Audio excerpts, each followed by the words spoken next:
프리랜서를 위한 종합소득세 안내 가이드, 이런 주제를 가지고 여러분들을 얘기를 드리고자 하는 내용의 거의 80%는 이 필요경비가 도대체 뭐고, 귀찮으시더라도 세무서를 가세요.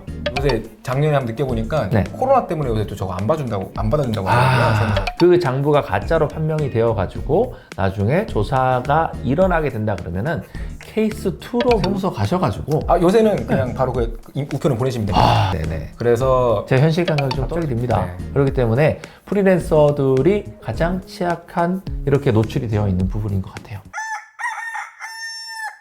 안녕하세요. 슬기로운 세무탐구의 이상화 세무사입니다. 네, 안녕하세요. 슬기로운 세무탐구 조봉기 세무사입니다. 자, 오늘은 5월달을 맞이해서 프리랜서를 위한 종합소득세 안내 가이드, 이런 주제를 가지고 여러분들을 찾아왔습니다. 뭐 기획 의도가 있으실까요? 네, 또 5월 달이기도 하고 네. 5월 달이 이제 또 종합소득세 신고 기간이지 않습니까? 네네네. 그래서 이제 프리랜서들 이분들 중에서 좀 궁금해하시는 분들이 있으실 것 같아서 네네네. 또 이 기간에 또 맞춰서 한번 준비를 해봤습니다. 네, 들어가 보시죠. 자, 뭐 Q&A 방식으로 좀 저희가 이제 가지고 왔는데요. 네. 프리랜서가 뭐죠? 네, 프리랜서라고 하면은 저희 뭐 세법에서는 이제 인적 용역 소득자 이렇게 표현을 하는데요. 네네. 이 인적 용역이라는 건 뭐냐 그러면 이렇게 사람들이 좀 물어보실 수 있죠. 그래서 그 세법의 내용을 그냥 그대로 가져왔습니다. 개인이 물적 시설, 그러니까 사무실 사업장 같은 거 있죠. 물적 시설 없이 근로자를 고용하지 아니하고 네. 독립된 자격으로 용역을 공급하고 그 대가를 받는 것, 그런 일을 통틀어서 인적 용역이라고 표현하고 있습니다. 그렇죠. 네. 저기에다가 이제 물적 시설이 있다라고 한다 그러면 사업자 등록을 내야 되는 케이스잖아요. 그렇습니다. 네. 네네네. 그래서 부가가치세법상 사업자가 되는 거고, 네. 과세냐 면세냐 나뉘게 되는 부분인 건데, 네네네. 개인이다 보니까 물적 시설이 없는 걸로 들어갔기 때문에 부가가치세에 적용을 받지 않아서 네. 이분들은 부가가치세와 상관없는 면세에 해당하는 부분에 부가가치된 면세. 맞습니다. 이렇게 이제 진행이 될 것 같고요. 네. 자, 다음번 내용은, 자, 프리랜서상의 세법상의 취득은 어떻게 네. 되는지. 생각보다 이거를 잘 모르시는 분들이 많으시더라고요. 네. 프리랜서가 벌어들이는 소득은 세법에서는 이제 소득 구분을 한다 그러면 사업소득으로 분류가 됩니다. 네. 그래서 사업소득으로 소득세가 과세가 되는 거고요. 네. 그래서 일반적인 사업소득자들과 동일하게 본인이 번 소득에서 경비를 뺀 나머지 금액을 가지고서 세금을 계산하게 되는 거예요. 그렇죠. 네. 그리고 아까 앞에서 잠시 이제 이상한 세무사님께서 말씀하셨던 것처럼 부가가치세법상으로는 면세사업으로 분류가 되기 때문에 네네. 면세자로 분류가 되기 때문에 부가가치세 신고납부 의무는 없다고 보시면 됩니다. 네. 여기 가운데 있는 내용처럼 수익 금액의 필요 경비, 이게 이제 쟁점이잖아요. 맞습니다. 네. 오늘 얘기를 드리고자 하는 내용의 거의 80%는 이 필요 경비가 도대체 뭐고, 이 부분에 대해서 어떻게 처리를 하고 하는 부분인데, 저희가 이 주제를 왜 가지고 왔냐면은 이게 많은 분들한테 그냥 대충 신고해서 환급만 받게 되는 어떤 그런 이미지로 고착화되어 있는 것 같아가지고 이 네. 부분에 대해서 저희가 좀 주제를 가지고 나왔다라고 보시면 될 것 같습니다. 자, 세 번째 페이지는 그럼 세금은 어떤 식으로 낼지 어떻게 낼까요? 일단 원천징수라는 내용은 들어보신 분들이 많이 있으실 거예요. 네네. 이 프리랜서 분들은 이제 어떤 사업을 하시는 분들이 프리랜서를 고용을 해가지고 이제 일을 진행하시고 대가를 지급하실 텐데 그 대가 지급하실 때 3.3% 원천징수 하신 다음에 지급하십니다. 네네. 그러니까 세후로 돈을 다 받고 계시는 거예요. 네네네. 신고를 제대로 하시는 분들에 한해서 말씀드리는 거긴 하지만 네네. 근데 이제 프리랜서 같은 경우에는 아까 앞에서 말씀드렸듯이 사업소득자예요. 그래서 5월 달에 종합소득세 신고납부 의무가 있습니다. 그래서 3.3% 차감했다고 해서 본인이 어떤 난 세금 납세를 다 했어. 이게 아니라 뭐 떼고 지급한 거에 대해서 5월 달에 다 정산을 한다. 이렇게 네네네. 보시면 돼요. 네. 한 번이라도 회사를 다녀보신 분은 아시겠지만 연말정산이라는 걸 하잖아요. 맞습니다. 그래서 네. 연말정산을 할 때에 어떤 분들이 좀 개념을 처음에는 좀 못 잡고 계시더라고요. 나는 세금을 한 100만 원 돌려받을 거야. 카드를 엄청 썼기 때문에 100만 원 돌려받을 거야. 라고 하는데 이분이 실제적으로 매달 원천징수한 거는 50만 원밖에 안 되는 거예요. 합쳐보니까. 그러면 아무리 카드를 많이 쓰고 무슨 짓을 하더라도 50만 원 한도 내에서 돌려받는 그게 이제 원천징수의 개념이잖아요. 맞습니다. 근데 이제 근로소득하고 조금 헷갈릴 수 있는 게 사업소득 같은 케이스는 전체의 총 금액에 대해서 3.3%일 때니까 예를 들어서 내가 1억을 벌었다라고 치면은 3.3%는 330만 원이잖아요. 네. 근데 1억에서 실질적으로 내가 얼마를 쓰고 뭔가를 다 증빙을 해내고 나서 그게 만약에 5천이면은 5천에 대한 세율은 24%잖아요. 네. 그러면은 그 세금이 3.3%보다 많을 수 있어요. 그러면 더 많이 내야 되겠죠. 반대로 한 총 금액이 한 1,000만 원 정도 버는 사람은 33만 원만 원천 징수를 당했기 때문에 1,000만 원에서 한 800만 원을 경비를 만약에 썼다. 그러면 세금이 거의 제로가 나올 수도 있잖아요. 맞습니다. 그러니까 33만 원을 돌려받는 거예요. 근데 그 돌려받는 게 너무 매력적으로 보이니까 뭐 1억 버는 사람도 나한테 돌려받을 거야. 이런 식으로 하다가 이제 문제가 많이 생기고 하잖아요. 네. 이 부분에 대해서 조금 더 심도 깊게 설명을 드리고자 하는 부분인 거죠. 네. 자, 다음 페이지에 보면은 그러면 세금은 도대체 어떻게 계산해? 잠깐 얘기를 드렸지만 조금 디테일하게 말씀을 주시죠. 네, 이건 조금 더 깊게 들어가는 건데 혹시라도 이런 것들을 좀 궁금해하시는 분들이 있을 것 같아서 준비를 했고요. 일단 복식부기 의무자, 간편장부 대상자 이런 어떤 세무적인 용어들이 나와요. 네네. 요거에 따라 가지고 다 좀 세금을 계산하는 방식이 좀 다르기 때문에 그렇죠. 말씀을 드리는 거고요. 일단 이 판단은 이제 수익 금액, 그러니까 소득 기준으로 판단을 하는 건데요. 작년 소득 기준입니다. 이 프리랜서들 같은 이 분들, 업종 코드를 가진 분들 같은 경우에는 작년 소득이 7,500만 원에 미달하면 간편장부 대상자로 분류가 되고요. 만약 이 금액을 넘는다, 그럼 복식부기 의무자로 분류가 됩니다. 네네. 근데 복식부기 의무자로 분류가 되신 이제 프리랜서들도 있으실 거예요. 고액 프리랜서들이죠. 한 1억씩 벌신 분은 복식이죠, 뭐. 그렇죠. 네. 네. 이런 자는 반드시 이제 복식부기로 작성된 장부 이걸 만들어서 신고를 해야 됩니다. 네네. 안 그러면은 20%의 가산세, 그래서 산출 세액이 20% 이게 무제한 가산세라고 보시면 되는데 네네. 가산세가 부과가 되는 어떤 이제 불이익을 보게 되시는 거죠. 네네네. 뭐 이름에도 나와 있지만은 간편장부는 간편하게 장부 만들면 되는 거고요. 네, 복식장부는 복잡하게 만들면 되는 겁니다. 맞습니다. 네네. 그러니까 이제 서식도 이제 전혀 천차만별이 되는 부분인 건데 이 부분에 대해서 그냥 뭐 소위 말해서 야매로 신고하는 케이스도 또 많고요. 대충 신고를 하다 보니까 나중에 문제가 되는 케이스가 많고 네. 모든 세법에서 항상 얘기하지만은 5년간은 발을 뻗고 잘 수가 없는 거예요. 근데 한번 맛을 들여버리면은 그거를 매년 똑같이 하다 보니까 가장 마지막에 걸렸을 때 역으로 추적해서 5년치는 다 걸리게 되는 케이스가 되지 않겠습니까? 네, 그런 맞습니다. 경우들이 문제가 많이 생기는 걸 저희는 현업에서 너무나 많이 보지만은 교통사고처럼 똑같은 거죠. 네, 또 고액 프리랜서 분들 같은 경우에 좀 이제 세금 되게 적게 계산해서 내는 해들이 있으세요. 그러니까 엄청나게 그냥 경비를 많이 넣어버리신 거죠. 네. 근데 그 다음 연도에 또 누군가 의뢰를 해서 하는데 이분은 또 그만큼 안 넣어준다는 거죠. 그러면 자기는 이만큼 세금 못 낸다. 원래 이게 적당한 세금인데도 불구하고 그러다 보니까 또 어거지로 막 세금을 적게 네. 내고 적게 내고 하다 보면은 이게 나중에 진짜 폭탄이 되어 돌아올 수 있다. 그렇죠. 5년치를 한 번에 낼 수 있다라는 걸 생각을 해야 되는데 그래서 그 하이 리스크 하이 리턴 같아요. 맞아요. 예, 맞는 편입니다. 네. 네네네. 그래서 조금 그렇게 무리하게 가지 말고요. 네. 적절한 세금을 좀 내는 것도 좋다. 이렇게 생각해 볼 수 있을 것 같습니다. 자, 다음 장에 보시면 자, 뭐 지금 얘기하셨던 이제 이거잖아요. 네네. 간편장부 대상자로 분류된 프리랜서들도 분명히 있으시겠죠. 네네. 7,500만 원 미치셨던 분들 같은 경우에는 세금 신고를 좀 더 용이하게 할 수 있도록 간편하게 장부를 만들어서 신고해라 이렇게 허용을 하고 있는 거고요. 근데 만약에 이런 간편장부 대상자임에도 불구하고 나는 복잡하게 신고하겠다. 그래서 복잡한 장부를 만들어 신고하는 거예요. 그러면 잘했다고 칭찬해 주는 겁니다. 그렇죠. 기장세액 공제 20%의 혜택을 또 주고 있어요. 네네네. 그래서 어떤 분들은 저런 걸 악용을 하지 않습니까? 간편하게 만들어 놓고 복잡하게 만들었다고 바꾸치기 한 다음에 네. 세액공제도 받고. 사실 뭐 충분히 가능할 수 있는 부분입니다. 네네네. 자, 다음 얘기. 장부 작성을 만약에 안 했다. 그러면 뭐 어떻게 하나요, 이 사람들은? 네, 장부 작성이라고 하는 게 이제 의무를 지금 지어놓고 있긴 하지만은 네네. 사실 장부 작성이라는 게 전문가들이 아닌 이상은 사실 쉽지가 않아요. 그래서 그렇죠. 전문가한테 무조건 의뢰를 하셔야 되는 건데 장부 작성 그러면 안 하고 신고할 수 없냐?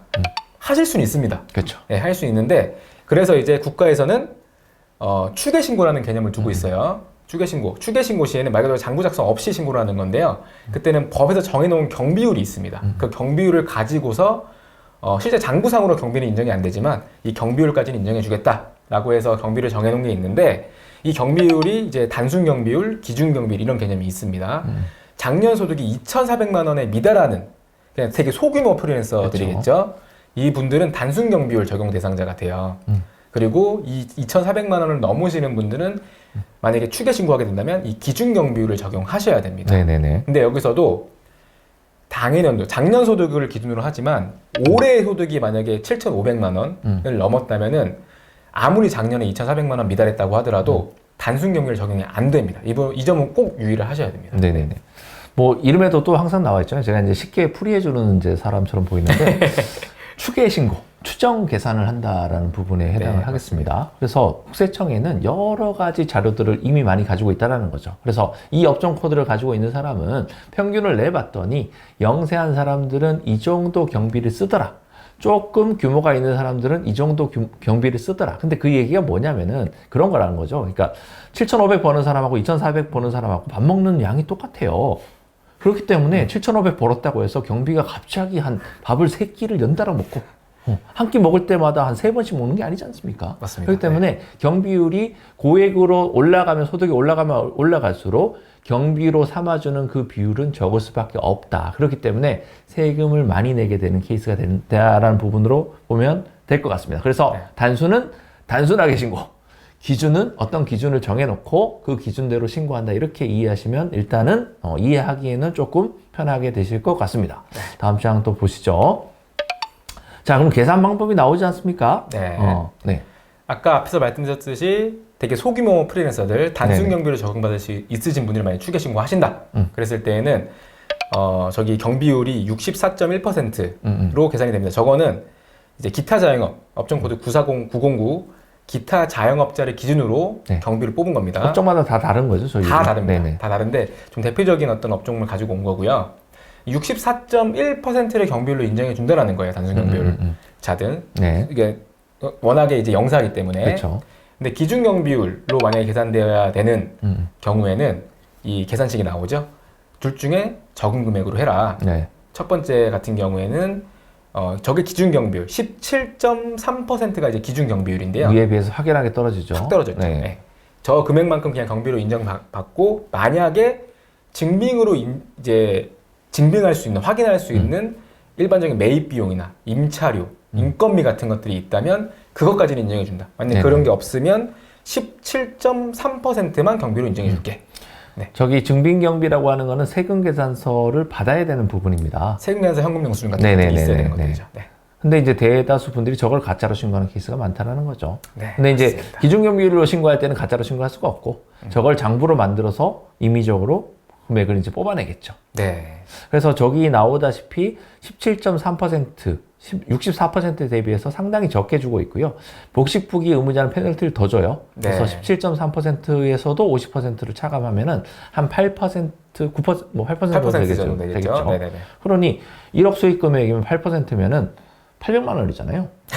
그럼 9,200만 원이 총 소득이라고 보고 거기다 세금을 때려버리니까 한 2천만 원 나오는 거예요. 그러니까 뭐 당황스러운 거죠. 그러니 뒤에 나오는 증빙에 해당하는 거는 주요 경비에 대한 거, 매입 비용, 임차료, 급여 여기에 대한 거는 반드시 증빙으로 확인이 돼야 된다. 어떤 분들이 자꾸 통장을 증빙이라고 생각하시는 분들이 있는데요. 증빙이 아니고요. 세금 계산서, 카드, 현금 영수증만 해당을 하겠습니다. 맞습니다. 네.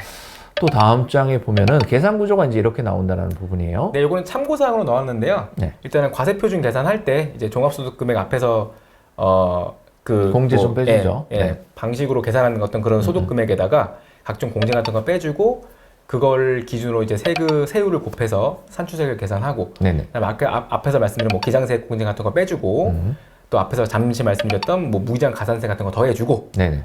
그 다음에 3.3%. 기납부세 그렇죠 3.3% 저희가 미리 뗀 거 있잖아요 그걸 여기서 이제 기납부세로 빼주는 거예요. 네. 네. 그러니 환급이라는 저 마지막 장에 납부세액이 아닌 환급세액이 나오려면은 기납부세액이라고 찍혀 있는 저거보다 위에 나오는 세금이 적어야지 환급이 된다는 얘기가 되지 않겠습니까? 그렇죠. 저 기납부세액 위에 있는 종합소득 총결정세액이 네네. 저 원천인수한 세액보다 적다. 그러면 환급이 나오는 거고요. 많다. 그러면 추가 납부가 나오는 겁니다. 네. 네. 이쯤에서 또 이제 많은 분들이 계속 헷갈리는 거예요.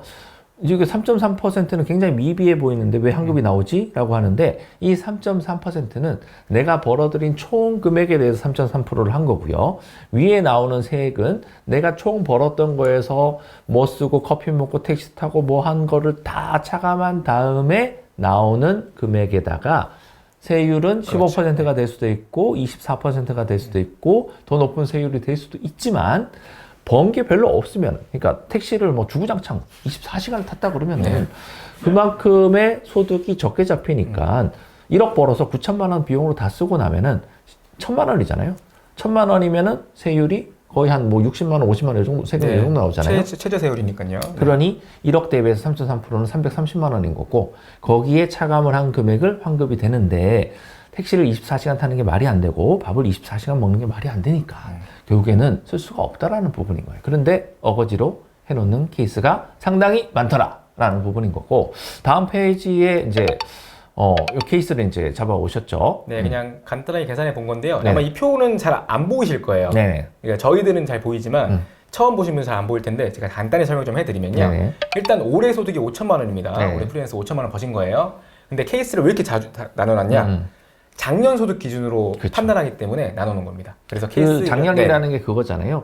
올해 2021년 5월에 신고하는 거는 2020년도 소득을 신고를 하는 건데 맞습니다. 네. 여기서 자꾸 작년 얘기하는 거는 2019년도를 얘기하는 거잖아요. 맞습니다. 네. 이래서 어려운 거예요. 그러니까 많은 분들이 이게 뭔 소리야라고 생각을 하겠지만은 일단은 자격이에요, 자격.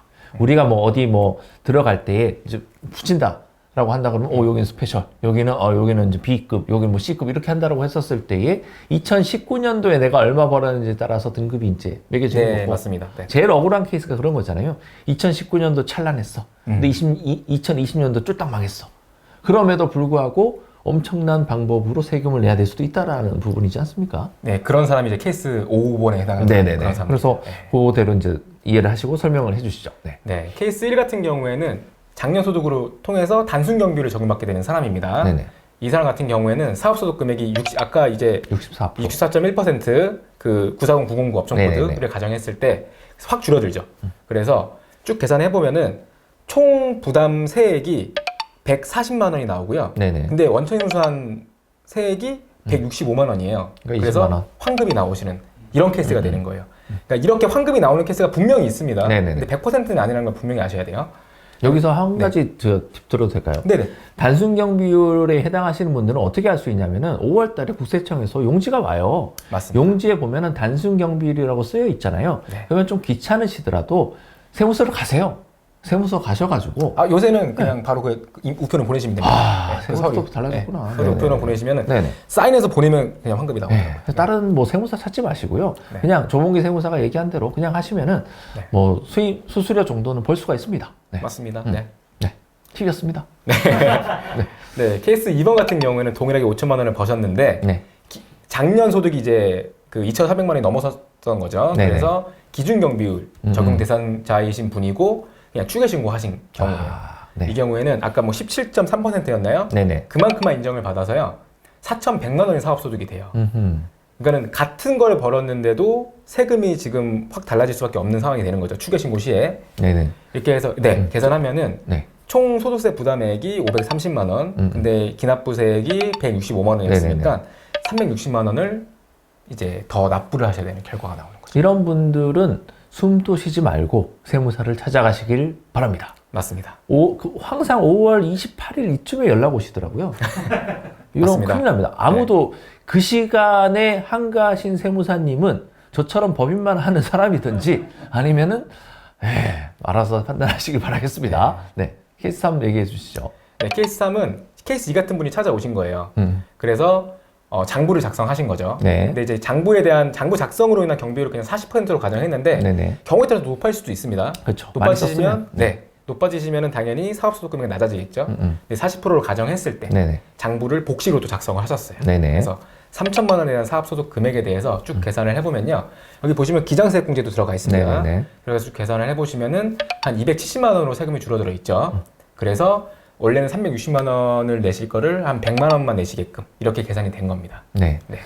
원천징수로 냈고 또 추가로 100만 원도 또 내는 상황. 네, 맞습니다. 이게 근데 보통 저희가 생각할 때는 스탠다드라고 생각을 하는데 네, 어떤 분들은 저 100만 원을 내는 게 너무 싫은 거야. 그렇죠. 옆에 사람은 분명히 환급을 받았다고 하는데. 다 환급이 내주면은 그래서 이런 질문을 받을 때 저희가 제일 힘들잖아요. 네, 난감하기도 하죠. 네. 왜 똑같이 5천을 벌었는데 쟤는 환급이고 나는 100만 원을 내느냐. 네. 너는 이상한 세무사가 아니냐.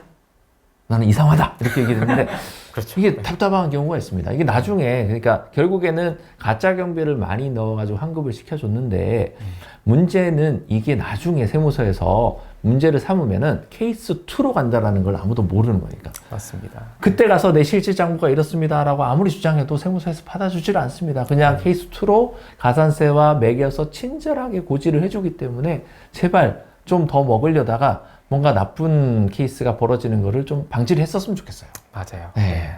케이스 3 또 얘기해 주시죠.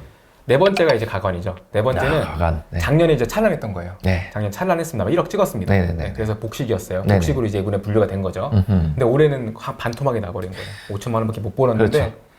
그래서 그냥 아무 생각 없이 추계 신고를 하려고 해보니까 네. 아까 말씀드렸죠. 추계 신고 네네네. 시에 17.3%가 아니라 거기에 반만큼밖에 그렇죠. 인정하지 않는다고. 한 8%. 네. 그러면은 보시면 알겠지만 사업소득 금액이 4,560만 원이에요. 네네네. 그러니까 500만 원도 지금 경비가 인정이 안 된 겁니다. 그렇죠. 이런 상황에서 쭉 계산을 해보시면은 또 거기다가 무기장 가산세. 가산세도 붙었어요. 100만 원이 넘게 붙었습니다. 720만 원이 계산이 되고요. 165만 원 원청에서 했으니까요. 네네네. 추가적으로 내야 되는 금액이 559만 원, 거의 560만 원 돈이네요. 네네네. 그렇죠. 엄청나게 많은 세금을 내게 이거 못 됩니다. 내신다고 하시겠죠. 네네. 네. 뭐 케이스 5도 또 맞아 얘기해 네, 주시죠. 케이스 5 같은 경우에는 동일하게 그러면 장부 작성하자. 장부 작성하신 거예요. 하셔서 이제 40% 경비를 인정받으신 거죠. 네네. 이렇게 해서 쭉 계산했을 때 당연히 가산세도 없으실 거고 장부 작성하셨으니까. 네. 그래서 340만 원 정도로 계산이 되고요. 이때에 추가적으로 납분 세액은 178만 원이 추가 납부가 된다고 보시면 됩니다. 네. 케이스 3하고 케이스 5하고 차이 나는 거는 가운데 있는 이제 기장세액공제만 차이가 나게 됩니다. 맞습니다. 네네네. 네. 자, 이렇게 보면은 정리하면 이런 거죠. 단순 경비에 해당하시는 분들은 그냥 간단하게 혼자서 하셔도 아무런 문제가 없는 부분인 거고요. 네. 네네. 그냥 하시면 됩니다. 이건 신고대리에 맡기실 필요도 없어요. 네네네네. 아까 조봉기 세무사님 얘기한 것처럼 우편으로 보내시면 되고요. 네. 나는 우편이고 뭐고 우체국 가는 방법도 나는 모르겠다. 그러면 세무서 가셔가지고 줄 한 30분 서 있으시면 돼요. 접수하시면 그냥 끝난다. 이렇게 보시면 될 것 같고요. 그리고 뭐 말씀하시고 있으신가요? 아니 요새 작년에 한번 느껴보니까 네. 코로나 때문에 요새 또 저거 안 받아준다고 하더라고요. 세무서에서. 네네네네. 그래서 제 현실 감각이 좀 떨어집니다. 네, 그러니까 저도 이제 요새 세무서를 직접 갈 일이 많지가 네네네. 않았어가지고 이게 그냥 이 동네 세무서. 네네네. 근데 이제 가신 분들 같은 경우 그런 걸로 연락 오신 분들이 좀 있으시더라고요. 우편 접수를 열심히 한번 해보시죠, 뭐. 그렇죠. 네네. 네. 근데 이제 문제는 케이스 2, 케이스 3, 케이스 4, 케이스 5에 해당하는 단순 경비를 제외한 모든 분들은 사실상 세무사를 통해서 신고를 하셔야 되는 부분인 거고요. 이 세무사 중에서도 제대로 하시는 분들이 한 90% 이상은 되는 것 같은데 이 10%의 누군지는 모르겠지만은 이분들이 시장을 이상하게 교란을 시키고 문제가 된 예전에 뭐 검찰에 잡혀갔다는 분까지도 있지 않습니까?